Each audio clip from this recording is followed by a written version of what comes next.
আসসালামু আলাইকুম, সবাই কেমন আছেন? তো আজকে আমার এই যে কম্পিউটার স্ক্রিনে আপনারা যে ভিডিওটা দেখতেছেন, তো এই ভিডিওটা নিয়ে কিছু কথা বলবো। তো আগে আপনাদেরকে ভিডিওটা দেখাই, দেখলে আপনারা বুঝতে পারবেন। আমি জানি আপনারা এই ভিডিওটা আজকে সারাদিন ফেসবুক টাইমলাইনে ছিল, কারণ ভিডিওটা কিন্তু প্রচুর পরিমাণে ভাইরাল হয়েছিল। তার কারণ হলো ভিডিওটা সতর্ক করার জন্য। তো আজকে ভিডিওটা আমি আপনাদের দেখাই এখন, তারপর কিছু কথা বলি। তো আপনারা ভিডিওটা দেখেন। এই যে এখান থেকে একটা ট্রাক আইতাছে, এই যে যে গ্যাস ভরা ট্রাকটা আইতাছে, আর এই যে পিছন দিয়ে একটা মোটরসাইকেল আইতাছে। এই যে মোটরসাইকেলটা এই যে রিস্কের সাথে বাড়ি খাইলো। এই যে ট্রাকটা থেমে গেল, এই রিস্কার সাথে বাড়ি খেয়ে মনে করেন মোটরসাইকেলে তারা চারজন ছিল, ছেলে মেয়ে দুইজন আর হইলো তার ওয়াইফ, তারা তিনি ছিল আর এই যে ট্রাকটা আর হইলো এইজন পড়ে গেছে, তাদেরকে উড়ানো হবে। তো পিছনে ছিল তার ওয়াইফ, আর মাঝখানে তো মোটরসাইকেল যে চালাচ্ছিল হ্যাঁ, আর যে একটা বাচ্চা ছিল ছোট, আর একটা বাচ্চা বড় ছিল আর তো মনে করেন যখন রিস্কার ধাক্কায় পড়ে গেছে, পড়ে যাওয়ার সাথে সাথে মনে করেন যে আপনার ও ডাইরেক্ট ট্রাকের চাক্কা তলে যায় পড়ছে, একবার নগদ মনে করেন যে পিছিয়ে গেছে, একদম মাথার উপর দিয়ে মনে করেন যে ট্রাকটা গেছে গা, যে আপনার দেখতেছেন একদম নগদ কিন্তু পিছিয়ে গেছে।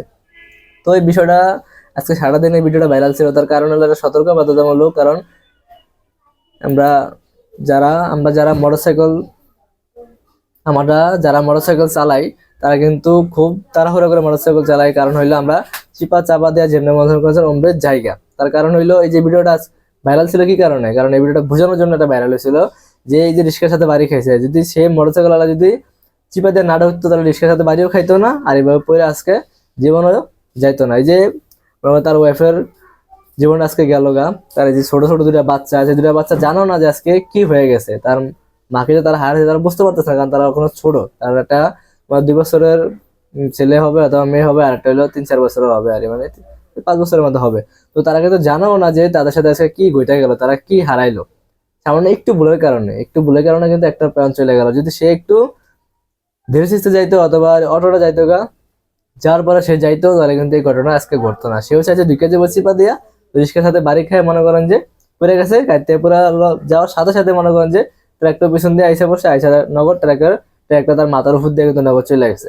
তো যারা মোটরসাইকেল চালান, এমনকি পোলাপান, এমনকি ওয়াইফ নিয়ে যারা চালান, যারা মানে 2 একজন লইয়া পিছনে চালান, তারা অবশ্যই খুব সতর্কর সাথে মোটরসাইকেল চালাবেন। যেহেতু আপনারা মনে করেন যে চিপা চাপা দিয়ে ঢোকাটা একটু খুব কম চেষ্টা করবেন, কারণ আজকে কিন্তু আমাদের 2 চাকা, যে মোটরসাইকেল কিন্তু 2 চাকা, আপনার চিপাতে ঢুকতে চেষ্টা করবেন। যদি আপনারা না ঢুকতে পারেন, তাহলে কিন্তু আপনারা কাইতে পড়ে গেলে কিন্তু পিছন দিয়ে একটা গাড়ি কিন্তু এসে মেরে দিলে আপনারা ধরতে পারবেন না, কারণ পিছনে সে চাইলেও কিন্তু কন্ট্রোল করতে পারবে না। একটা গাড়ি ব্রেক কিন্তু চাইলেই কন্ট্রোল করা যায় না, ঠিক আছে?